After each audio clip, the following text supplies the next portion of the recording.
Okay, good evening, everyone, and we will continue our discussion on chemical shift, understanding chemical shift values, how they are affecting, how various factors are affecting chemical shifts.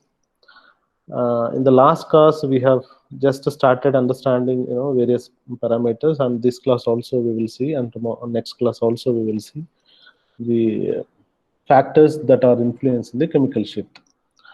Before going to the discussion, so there is one question Ravi has asked. Ravi, can you just ask me what is the question that you have posted? I forgot. So this, you asked a question based on the anisotropy of benzene, right? I mean diamagnetic anisotropy of benzene.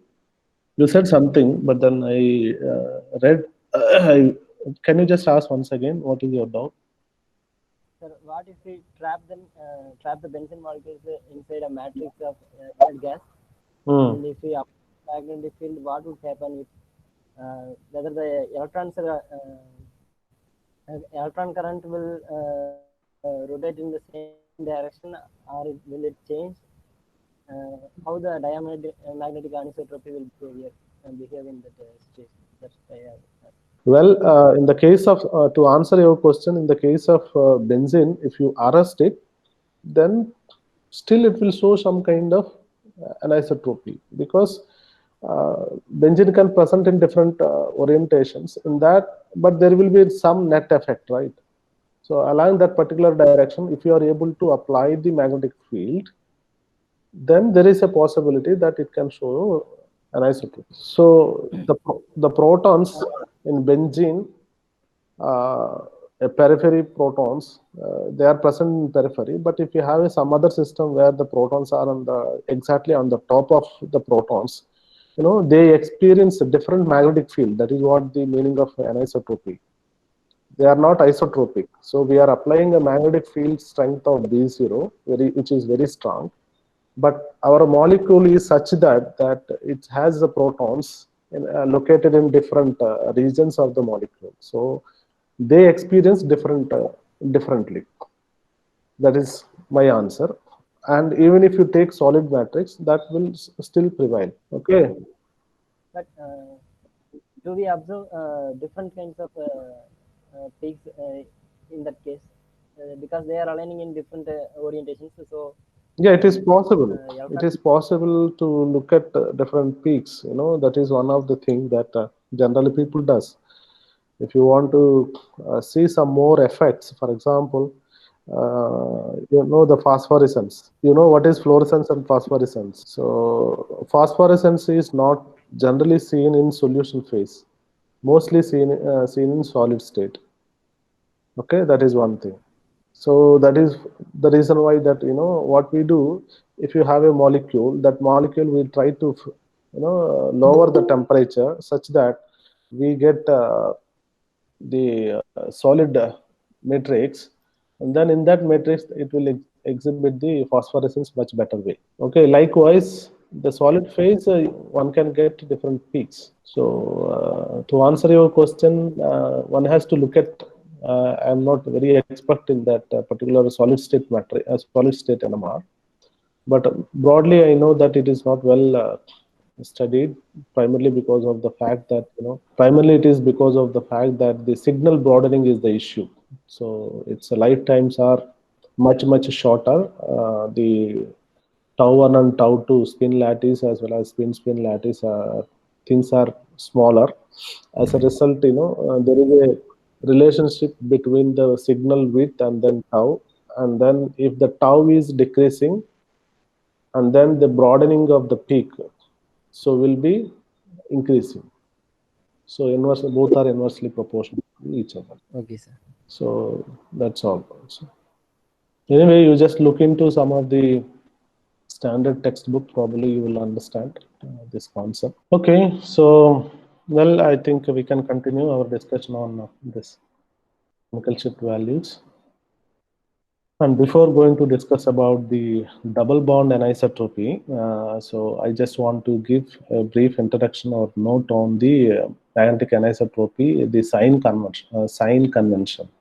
What is the sign that we generally use it? So when you come across the magnetic anisotropy, suppose if you come across, no, usually if the shielding is increasing, then there is a possibility, then such a increased shielding we represent with the positive sign. So that was the old convention. And if you come across in a particular region of a molecule, if the shielding is decreasing, then we can actually say we can use the negative sign. So if it is increasing, then you can use positive sign. If it is decreasing, then you can use a negative sign. So that's all the old convention. But then you realize the fact that the shielding, if the shielding is increasing, but according to our the NMR measurement technique, the chemical shift value is decreasing, right? So there is a confusion to understand this convention. So people have tried to replace the old convention of anisotropy sign convention, and then IPAC actually suggested this. If you come across a region where uh, the uh, the chemical shift is increasing, then we show such a region with a positive sign, and if the chemical shift is decreasing, then we show with a negative sign. Okay, so for example, you just think of that you have a double bond magnetic anisotropy. So we will discuss in the next line how to draw all this cone, etc. But then you just see that there are two different regions are shown here with a delta positive on either side of the double bonds, CC double bonds, and there is a delta negative and delta negative here. So if you come across any diagrams, so this indicate like this, then this positive sign indicate that uh, the the positive sign indicate that the chemical shift value in those region actually it is increasing, and the chemical shift value in this region it is decreasing, right? So that is the convention. And then similarly, we also use sometimes this notation like a paramagnetic region or a paramagnetic. So either way people used to use it. And this one again the same meaning, that if some region in a given molecule, if the chemical shift is increasing, then we say it is a paramagnetic, right? So it is showing the paramagnetic nature.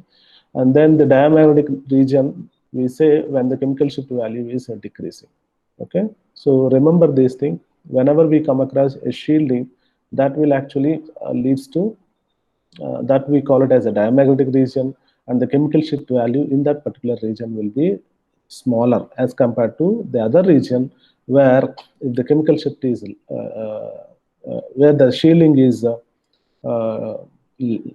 shielding is less and then deshielding is more. Such a region we call it as a paramagnetic region. And then in that particular region, that sign notation one has to use a negative sign. Okay, and with this, we will try to understand the double bonds. And previously, we discussed the magnetic anisotropy of a benzene aromatic compound. Now we will discuss the double bond.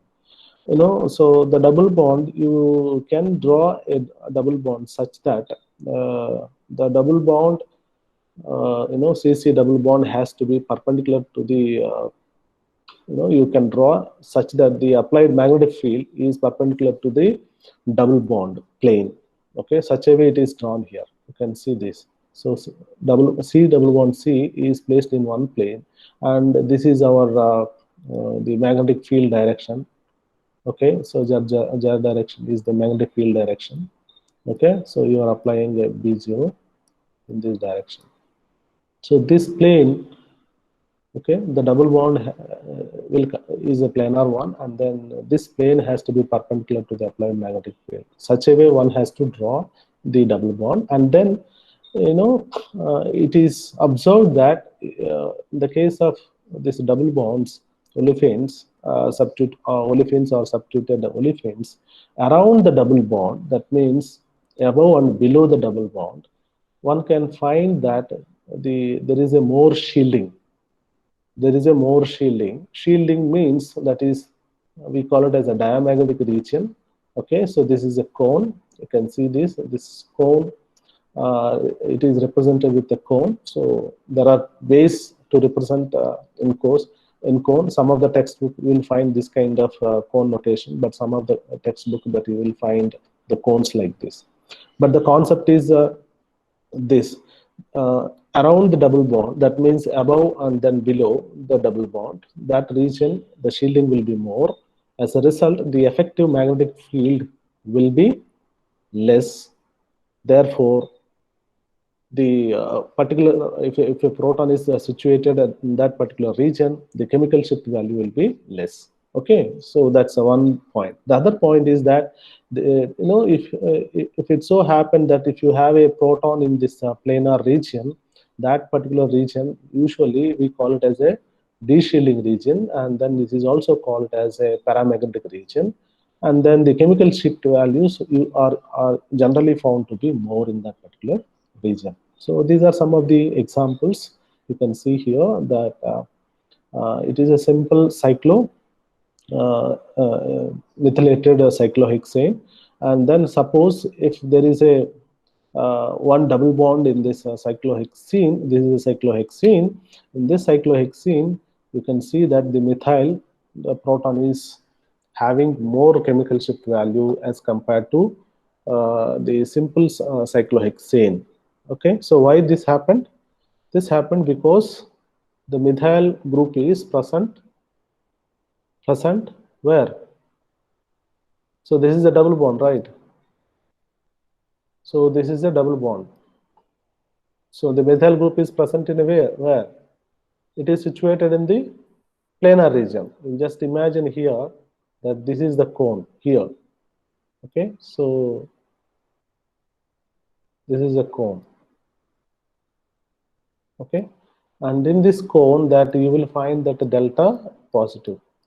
Okay, methyl is in the planar region, therefore its chemical shift value will be slightly higher as compared to this a situation where there is no double bond.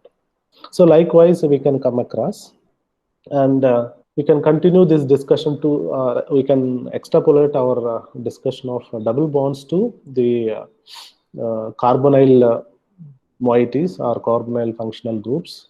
We have several carbonyl functional groups like amide, acid, ketone. Somebody is talking. Anything you want to ask, please ask. You can unmute and you can ask if you have any doubt. Somebody is talking. Oh, is it accidental? If it is accidental, I will proceed. Okay, fine. So we can continue or extrapolate our discussion of magnetic anisotropy to carbonyl moieties, a carbonyl functional group. And as we know that carbonyl functional group, we have aldehyde, ketones, amide, acids, etc.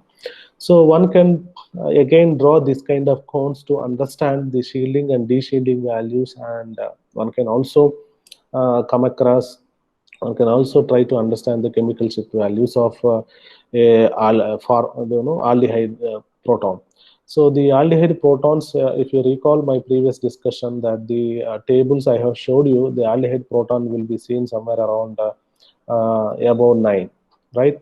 So 9 is delta ppm, 9 ppm. Okay, so aldehyde is generally seen around 9 or above 9, and in between 10 that you can find the aldehyde proton. So what is the difference between the aldehyde, the keto carbonyl functional group as well as the C double bond C? The difference is this is one oxygen, right? So this is a electronegative atom as compared to the carbon, which is situated in the C double bond C. That oxygen is highly electronegative. Therefore, that is contributed much more than what we anticipate in the case of a simple olefinic proton or vinylic proton, right? So that is the one. Again, there are there are certain differences. Like in the case of carbonyl functional group, that the cones be represented with the origin of the oxygen atom, right? And the cone size and shape will be somewhat different than the simple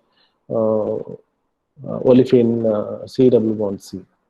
Okay, and you remember that the uh, C double bond C proton, olefinic proton or vinylic proton generally gives around 4.5 to 6.5 is the region. Whereas in this case, it is, let me write down, just is 4.5 to 6.5 is uh, the chemical shift value of a vinylic proton, whereas this one is high. So almost roughly about 2.5 to 3.5 is the difference of the chemical shift value between these both functional groups. This is primarily because of the electronegativity of the oxygen atom. Okay, and again the same thing that the if a proton is present within this cone, then we say it is a de-shielding region, and then chemical shift value is high. And if so happen that if you have a much more complex molecule where some other functional group proton is situated in this shielding region, in such a situation that we come across the chemical shift value of that particular proton will be smaller. Okay, so you can just remember this particular statement that the protons above and below the cones will resonate at lower values. On the other hand, if the protons present in the cones region, their chemical shift values will be higher in this particular way of representation. I showed in the previous slide that there is another presentation, another way of representation, but the idea remains the same. So it depends upon how people have written a particular textbook, but you can use either way, no problem. So, but you remember shielding and de-shielding region, and shielding region is called as the diamagnetic region, where the chemical shift, where the magnetic field, effective magnetic field will be less. Therefore, the chemical shift value of such a proton will be less. And the de-shielding means the effective magnetic field of that particular proton will be higher, and then it will be called as a paramagnetic proton, and then its chemical shift value will be higher. Okay. And just to give you a feeling that a couple of examples are listed here, you can see here there is a compound called alpha pinene. There is a compound called alpha pinene, and the alpha pinene has 3 methyl group. You can see that. Okay, alpha pinene has 3 methyl group. First of all, that this particular methyl group, you can see here that its chemical shift value is somewhat abnormal. Why? Because it is situated in the planar region because of this double bond. So naturally, in the previous example also I showed you, so it's not a very surprising thing. What is surprising thing is that this particular proton is situated just above this geminal methyl group are situated. This particular geminal methyl group is situated just above the double bond. Okay, just above the double bond. You remember that the cone is here, and then this is above and then below, right?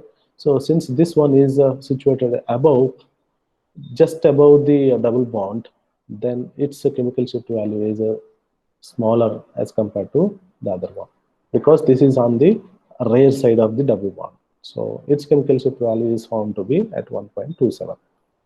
Okay, so likewise, you have a couple of examples here that you can always go through it and then try to understand how this is happening. And again, you take this example. Very nice to see that. Again, you have a double bond, C double bond C, and then this methyl is just above this double bond. Therefore, its chemical shift value is lower. And the other rare, it is present in the rare side, its chemical shift value is less, right? So this is as simple as this. And then again you can see this proton. Again, I think these are the two examples that so the OH, if H, this proton is above the double bond, its chemical shift value is smaller. When you have the other conformer, this conformer, the proton is on the other side, its chemical shift value is lesser. Okay, so there are many examples. So as you go to the complex molecules, so this you can really understand, and many examples are listed here for your information. You just go through it. You will slowly you will try to understand all these molecules. These are published in different research papers. The references are there, and you try to understand these concepts. So the concept is very simple, that if a proton is present above a double bond or below a double bond, its chemical shift value will be smaller. On the other hand, if it is present within the planar region, it will be, the chemical shift value will be higher.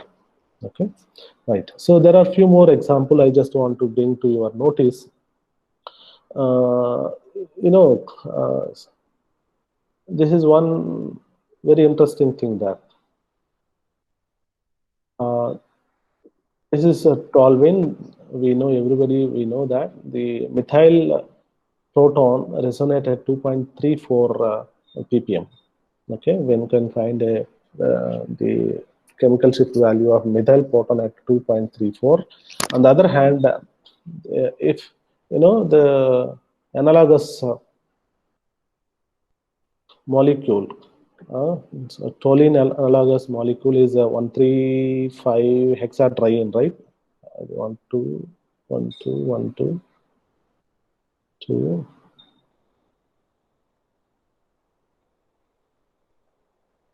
Okay, 135, not hexa, heptatriene, not a hexatriene, it is a heptatriene. Okay, so there is a substitution method.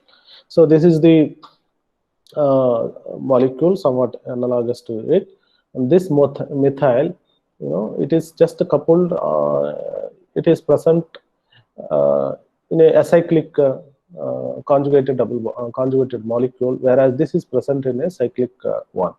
Okay, benzene cyclic one. But why there is a difference? If you compare both this methyl, actually the situation is same. But this methyl proton present on a toluene is having more chemical shift value. Why? So why? You understand my question? Anybody can answer. You can unmute and then answer. So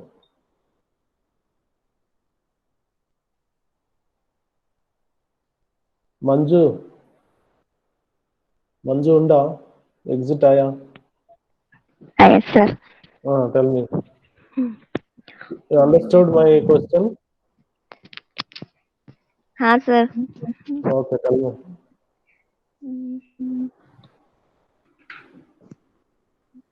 This methyl, this molecule is somewhat analogous to this molecule. One is different, the other one is cyclic, the other one is acyclic, right?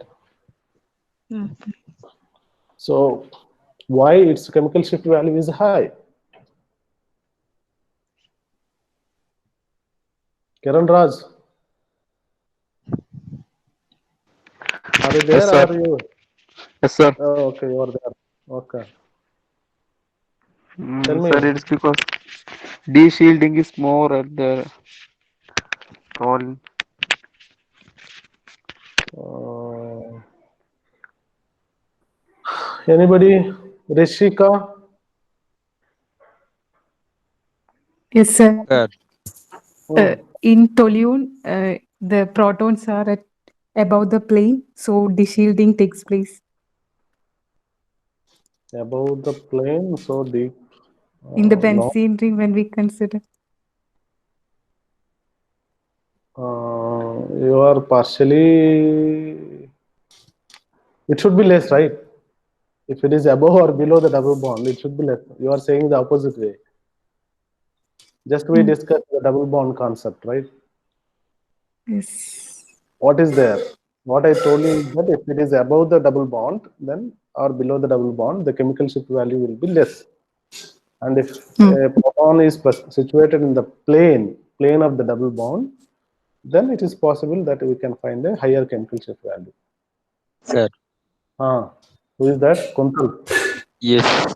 Tell me, Kuntal. In the acyclic compound, all the double bond are in S trans situation, while in benzene, in all double bonds in S cis position. That's why in acyclic compound, all the magnetic anisotropy, those holes are remaining separately. And in toluene, all those three magnetic anisotropic rings are summing up with each other. That's why the effect is much more stronger. You gave some very complicated answer, but answer is very simple. I'll give you. Just wait. Babu, oh, what is it? There is a girl, no? Babu, Jo, Allah. Smriti, yes, Bob. Smriti, yes, Babu. Very good, very good. Smriti, where are you? Can you unmute and then give your answer? Are you here or are you eating palampuri? I think she is not there. Irene, I think nobody is presenting. It looks like, huh? Irene is present today or not? Can you just check it? I can't see anything. Only you can see, and then let me know. Any one of you? Irene is there? Okay, fine. I think we cannot discuss very elaborately because it is online. And let me give my answer, and then we will continue further. The answer is very simple. Here I just gave you one clue that the CH3 here, it is present in the plane, right? So therefore, its chemical shift is generally higher as compared to a situation where there is no double bond.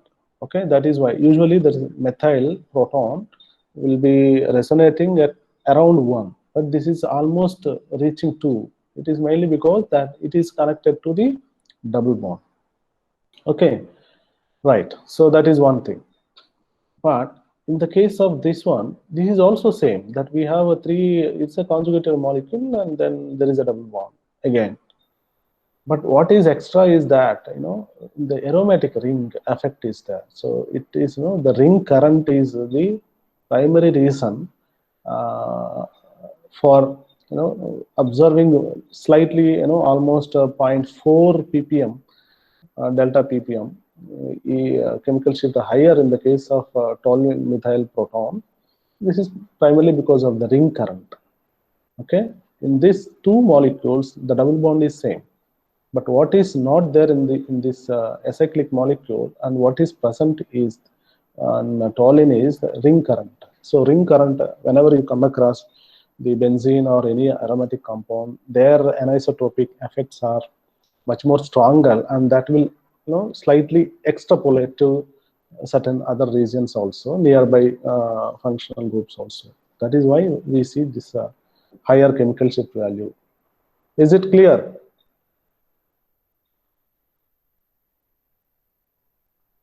Is it clear? Yes, yes, sir. Yes, sir. Okay, fine.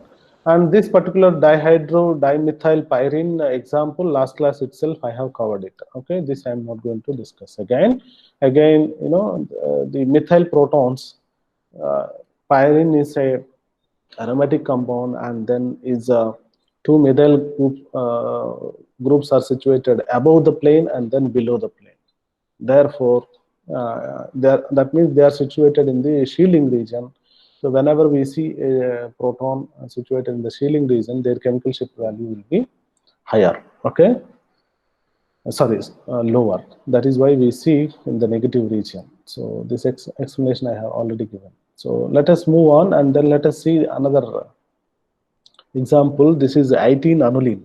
Again, this is another aromatic compound, and inside you have 6 protons, and these 6 protons are resonating around minus 1.5 ppm, whereas the peripheral protons are resonating at almost 9 ppm. Okay, so again the same thing, that the diamagnetic anisotropy is the primary reason for observing such a very distinct chemical shift values for inner protons as well as the peripheral protons. Okay, so the anisotropic is shown by various other substituents. One of the example is nitro, and this particular nitro group anisotropy is not that prominent as compared to the carbonyl group, but still it will show a little bit of anisotropy effect. And then another example is that the halogen proton. Suppose you have a compound like this. Okay, in this particular compound, that you have a halogen nearby this. So in the space, a proton is situated or close to a halogen. So what will be the effect?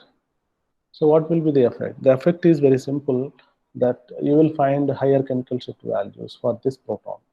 Okay, so you can see that if there is no halogen here, then its chemical shift value, base chemical shift value is 8.64. But if you keep different halogens, accordingly, this proton chemical shift value is changing. Okay, what you can see this changing, and the difference in this 8.64 and then this particular when you substitute fluorine, it is 9.1415. So the difference is 0.56. So these are listed here. So as you can see from these numbers, it is the change in delta ppm. So that is almost 1.5 ppm is changing when you go to the iodide halogen in this particular position, right? And nitriles also show, and then acetylenes. Yesterday in the last class itself that I have covered, the acetylene also show the magnetic anisotropy, and here there are two examples. You see this, yeah. So you have a two molecules just for the comparison, and it is published in Journal of Organic Chemistry in 1984. Very nice example. Here you have one comparison, that methyl group, it is basically naphthalene, and then you have a methyl group here. This is alpha proton, and this chemical shift, this methyl proton chemical shift is 2.48. But you can see here that when this is presented, when this is situated near to a acetylenic group, its chemical shift value is found to be higher, right? Okay, why? Because that you know that this is the triple bond, and you remember that the proton is presented here, and this is the direction that we apply the magnetic field, and in the same direction that this is the shielding region, and the de-shielding region is the around the bond. Around the bond is the de-shielding region. De-shielding region means that the higher, such a proton present in the de-shielding region will experience much more magnetic field than what we have supplied. So that means the effective magnetic field will be higher, and as a result, its chemical shift value will be higher. So that's what exactly happened here. So a proton, this methyl group is situated in the de-shielding region of the acetylene group.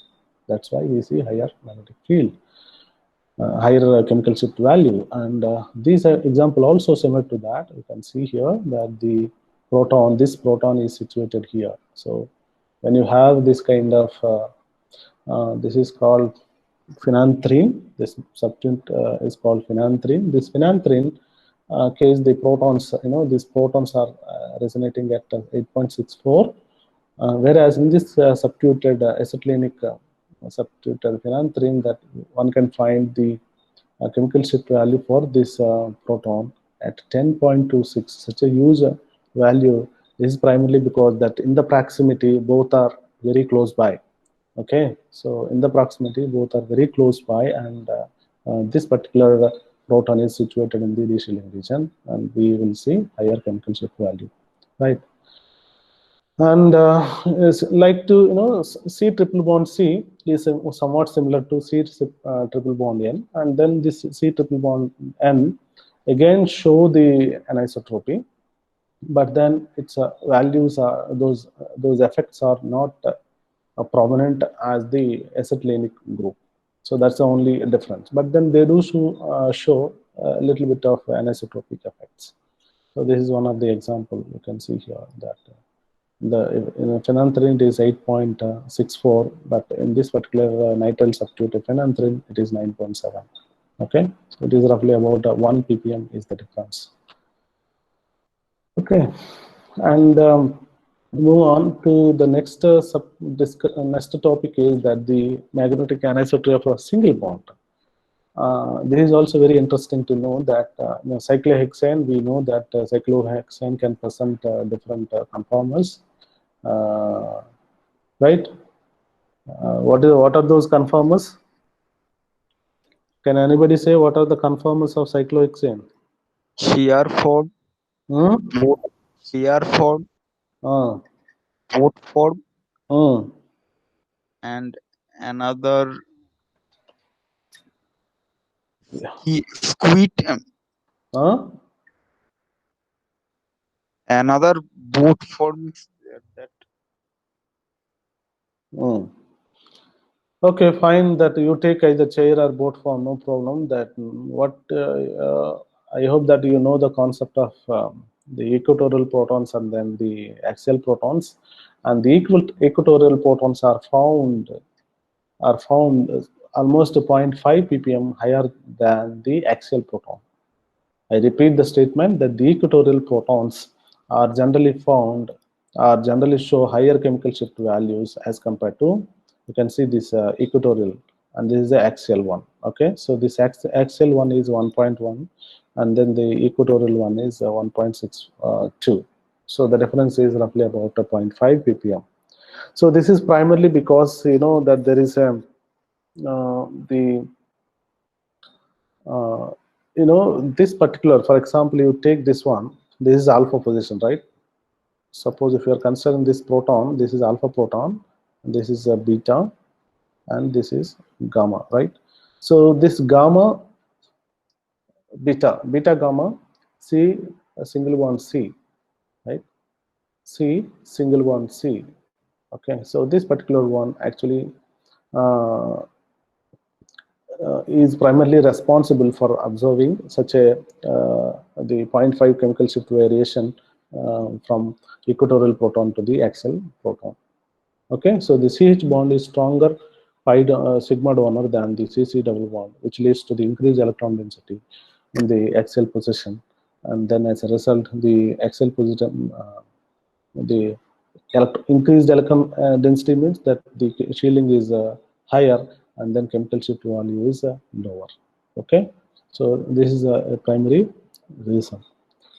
Then this is a kind of correlation that this is not very interesting to you maybe, but you have to remember very interesting that how do you and in fact this work has been experimentally proved. It is not that a simply theory, but there are people, they have done. It is published very long ago, 1968, in the Journal of American Chemical Society, which is a very highly reputed chemical journal from American Chemical Society.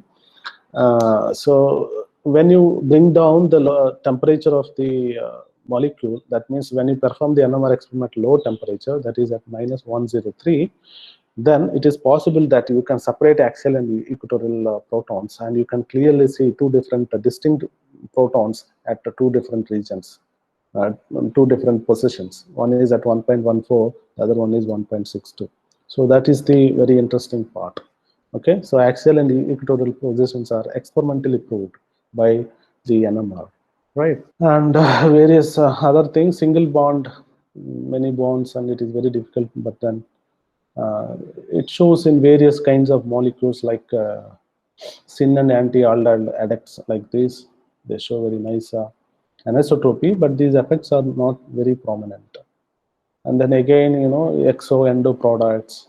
Okay, I hope that you know what is exo-endo products, and then cis and trans product.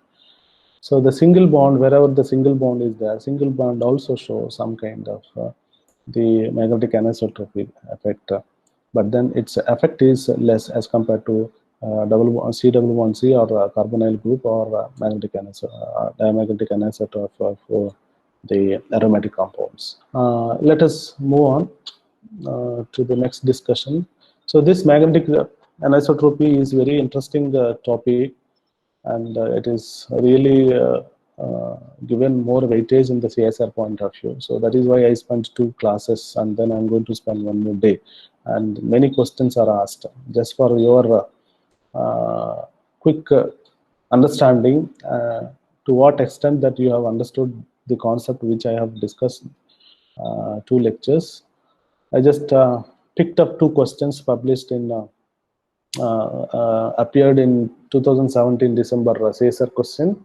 Sorry, it is not 21, it is 2017, 2017 and 2018 June. So 2 questions came on this thing, and then the puzzle is open for you. So we will start with this question, then later on we can go to the right hand side problem. So can you see, all of you, this problem? Can anybody read out this 93, question number 93? The correct match of circled protons in column P with the proton NMR chemical shift in column Q. Okay, what they're telling you is that you just have to match it. There are two columns, P and Q, and their chemical shift values are given, and then you have to match and find the correct combination from the given below. How do we answer this? So you need not to worry about the chemical shift values of all the protons, but only you have to worry about the protons which are circled. That means there is one proton over here, and then one proton over here, and then there is another proton over here. Sir, option 1, Huh? first option.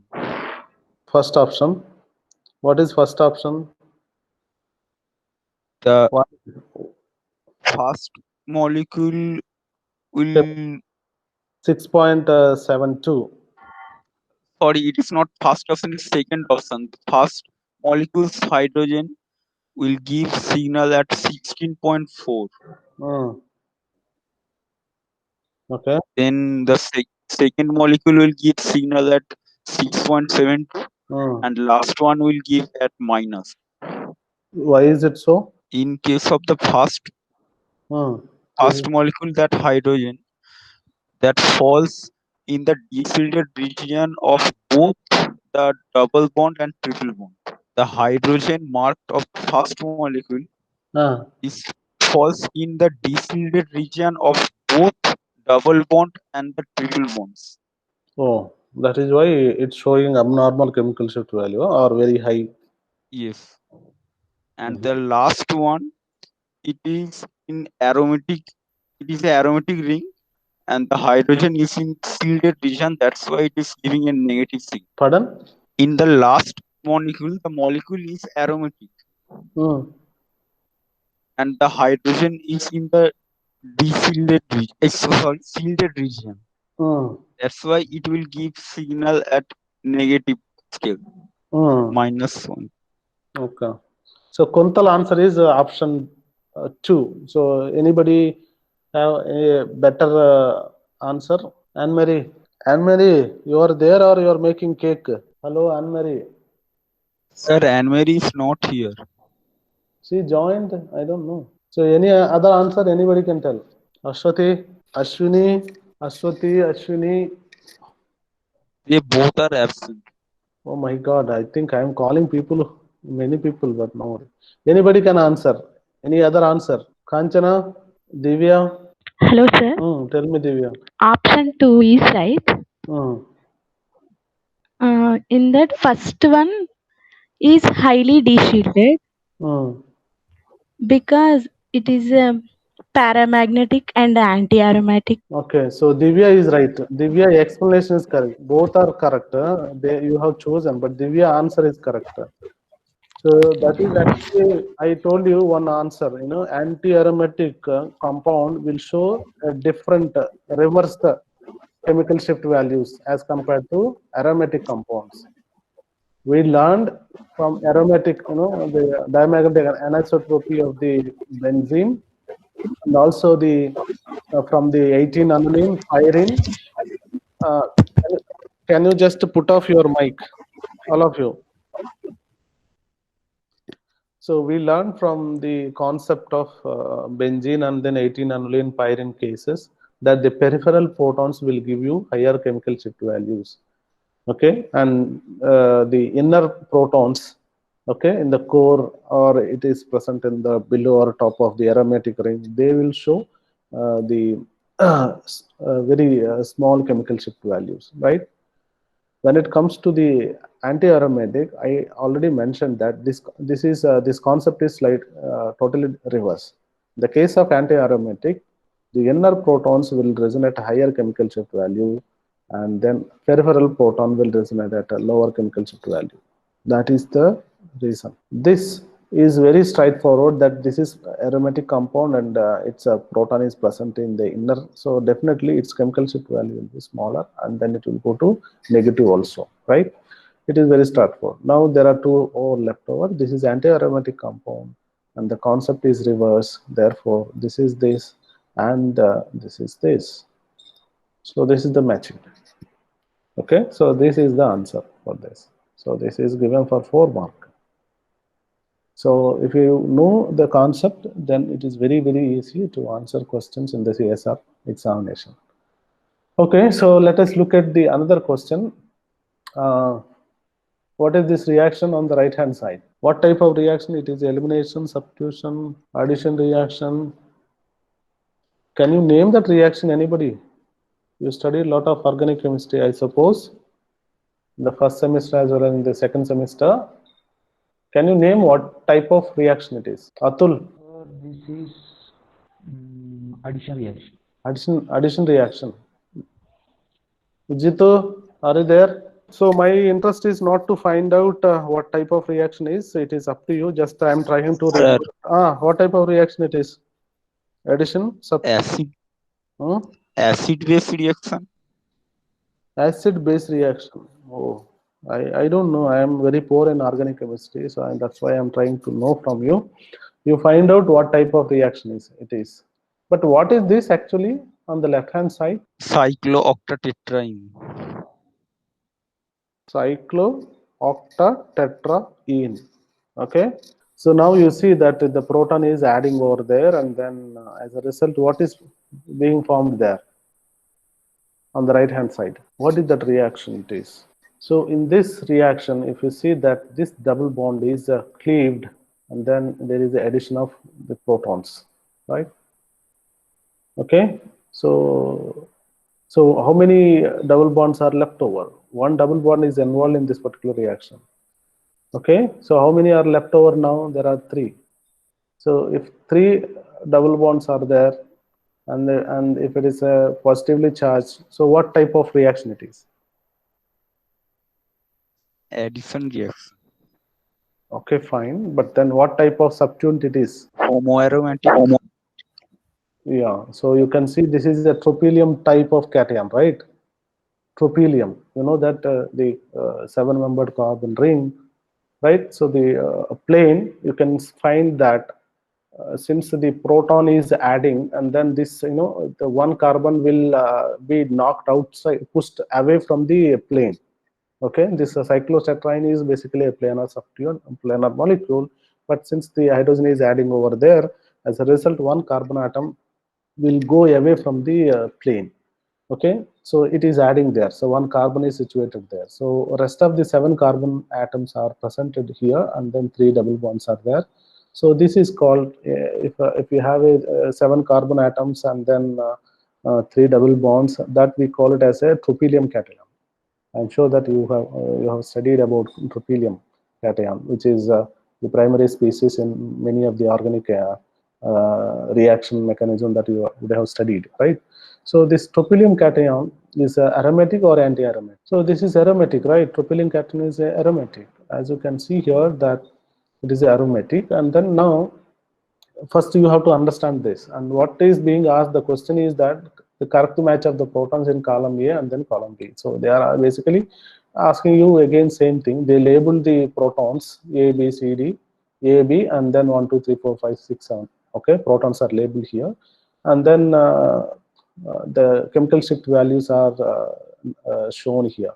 Okay, and then they labeled here also. So these things you have to match. It is just a matching of the chemical shift value, very straightforward. But to do this, first of all, you should know what type of reaction is, how this is happening. They have clearly shown very nicely. You don't have to break your head that everything is kept in one plane and only one carbonate is written on the above, right? So that means it is a planar substituent. And tropylium, 7 carbons are there, and then there is a 3 double bonds with a positive charge is delocalized among the 7 carbon atoms. Such a cation, what we call it as a tropylium. Then this tropylium, once you understand this concept of the reaction mechanism about this, then it is fairly straightforward to find out to match the chemical shift values. Now, can you match it, the correct this thing? Can anybody answer this? Sir, first option. How come? In Q, the HB, it should come at negative range because it is in shielded region. Where? The HB D should come at negative scale because it is in shielded region. Next are the H1 and 7. It will be in around a 6.4 because it is in a normal aromatic defiltrated region. HB. H1 and 7. Okay, first of all, this HB is negative. That is what you are telling, right? Yes. HB is minus 0.3. Okay, this is this. Okay, this is the Kuntal answer. Let me draw it. Then Next are H1 and 7. where is that? R is H1 and 7. It will be at 6.4. why 6.4? Normal aromatic defiltrated region. So this one is 6.4. That's 1 and 7. Okay. Then this is this one you have said, and then what else? Then HA should come at 5.1. HA should come at 5.1. Okay.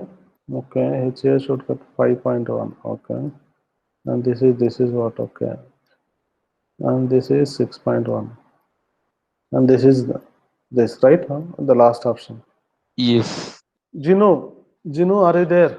Nimisha, hello. Nimisha, Deepa, I think nobody is responding. I think you are just coming. Let me see how many are there in the class.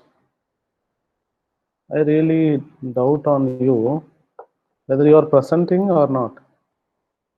27 people are there. Huh? Nobody is responding. Sir, Who is this? Deepa. Tell me, what madam, where you are? I am shouting, calling, and you are not responding. You are there in class? Yes, sir. How much time will you take to respond? You know this answer? Can you tell me your answer? He said some answer. Can you tell your answer? Option first. Option first. Why option first?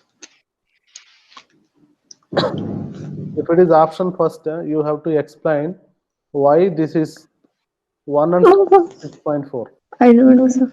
You don't know the answer, but you said something. Kuntal said, so you are saying something. Ravi, what is your answer? HB is minus 0.3. HA would be 5.1. HA would be 8.5. And H7 are 6.4. H2 and H is 5.1. H2 and 6 is 5.1. Is a 5.1. So this is this one. And then this is this one. Right? And then HA is 8.5. 8.5. Chaitra, what is your answer?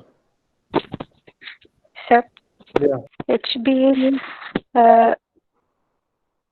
minus 0.3 because it comes in that shielded region. Sir, I don't know the correct answer. I don't know. Ashwati, so the people are simply switching on the mobile, and then I can see there is something, she is present, and many of you are present, 27 people, but when I'm calling, nobody is responding. I think this is really ridiculous what you are doing. Anyway, fine. So I'll give the answer. So this is the answer. The first one, whatever the Kuntal said is true, but that explanation is not very much right, what he has said. This is as usual that it is above the aromatic ring, therefore it will be de-shielded. There is no doubt in that. So this is exactly that, minus 0.3. And then you can work out like that. This I said it is aromatic compound, right? You can see that 1, 2, 3, 4, 5. So these things are in the plane, so they will resonate at one position. That is why that they themselves already given that. But where they will resonate, so their chemical shift value must be, since they are present in on a tropylium cation periphery, their chemical shift values will be higher. So and in fact it will be highest because they are present in a de-shielded, they will be highly de-shielded than anybody else. Why? Because it is because of the aromaticity. And then when it comes to the discussion of H1 and then H7, these are something different. Why? Because they are not neither aromatic nor anti-aromatic. So they will be, but they are very close to the double bond. So they will be seen somewhere around this region. But we can't say exactly these are aromatic protons. But because of the proximity of these aromaticity, so they will be seen in the, again, highly de-shielded region. Okay, and then what is left? Ha8. Again, Ha8 is here, right? So the Ha is here because this is in the rare side. So this is in the rare side, therefore its chemical shift value will be somewhat higher as compared to the other case where other case is that Hb. Okay, so that's the answer. Well, so I think we have a couple of other things. What is the time now? Oh, it's already long time. Okay, then no problem. So in the next class, with this I have discussed a couple of points today, and then tomorrow this particular topic we will wind up. So we have a couple of things like a lone pair of lone pair interactions, and then steric compressions, and then a couple of other things are there, like solvent effect, and then rotation of a bond, so how it is going to affect. So all those things we will discuss in the next class. Today what we have learned, basically we have seen what is double bond effect, the anisotropy of double bond, and we also seen the anisotropic effect of carbonyl moiety, and we also seen the single bond effect, the equatorial axial proton, how they are going to affect, and a couple of 2-3 problems that we have seen, and a couple of examples also we have seen. And tomorrow class that we will, not tomorrow, I will be meeting you on Saturday and Sunday. So be prepared, and then I will meet you at that time. And you please convey the message to your friends that attendance is very, very important, and is a declining. When I took the first class, I think almost 35 or 36 people have come, except 2 people. I think I remember that everybody has come. But now the attendance is 24. I can understand the internet issues, but this kind of drastic change I did not expect from you. Okay, so try to be sincere in attending the class. So that's all from my side. If you have any doubts, you can ask me, and then before we wind up, I want to clarify your doubts. Sir, Yeah. if any molecule have both benzene ring and acetylene group, we know that the benzene ring orients perpendicular with respect to the magnetic field, and the acetylene group normally orients parallel with respect to the magnetic field. Then how the molecule will orient, which have both benzene and acetylene group? This answer I already given. You can't say that a molecule is present in a one direction. Okay, so the molecule is tumbling. So usually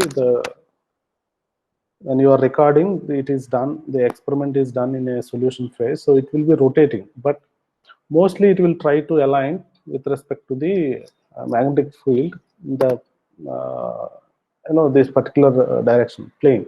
Okay, but again, in one direction that you will see some kind of anisotropy, but in the other direction again it's keep on changing, because it is tumbling molecule. One molecule in a given point of time it is like this, but then after some time it will be changing like this. Okay, so it will change to different orientations in the solution.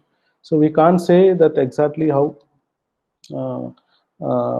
we can't say that it is particularly orienting in a particular direction. Now coming to the question that you asked, so benzene ring has, if it is having one acetylene group, okay, so how it is presenting in the solution, that is not important for us, because that is too complex to discuss that thing. But there will be always, there is a net anisotropy is present, that you should understand. Forget about how it is going to orient in the solution or a solid phase. That is not of our interest. What is important is that because there are certain molecules which they have the electron density at different regions are different. Let's say this benzene ring, what you are citing, they show, they exhibit, their electron density exhibits some kind of anisotropy. They will induce a secondary magnetic field which will basically augment the applied magnetic field in a different manner. That is what the anisotropy is. Okay, it is the electron density what is present in a given molecule actually augment the applied magnetic field such that the molecule and the protons or the magnetically active nuclei is resonating at different locations, are resonating at a different location in the NMR spectrum. That's all you should remember. So you don't worry about how it is going to orient in the solution or solid. What is you have to understand is that if benzene ring 1 acetylene group is there, then it will be, you see that if acetylene is there, acetylene protons, where it will show that you have to see that it is roughly around 1.8 ppm. But because there is a ring current, that may show some little bit of action that we have to analyze, and then slightly here and there it will vary. So that is what you should remember. Okay, sir. Another thing I did not understand, why the equatorial H are giving different signals than axial CH bonds. So in the slide I already told you that CH is a good donor than the C double bond. As a result, then it will have a more electron density. The axial position will have a more electron density. Axial proton will have a more electron density. So why the axial CH bond can't donate its electron density? Why? If CH bond is a good sigma donor, then both the axial and equatorial should donate their electron density. No, it depends upon the orientation also, right? It's not dependent only particular thing. There also equatorial CH is there, and then axial CH is there. Okay, both are there. Now the comparison is between the two CH with the C double bond present in the beta gamma position. Are you understanding? Okay. Okay, so the comparison is there. So this is much better, which is much better donor. So among the CH and then CC, this is a good donor. So both of the CHs are donating the electron density. Okay, that means the electron density, more electron density will be there around the proton. That is one thing. But then within the comparison between the two axial and then equatorial, this is having more this one, the electron density. It is a good electron donor. The axial donor is a good electron donor as compared to the equatorial this thing. Okay, so any other?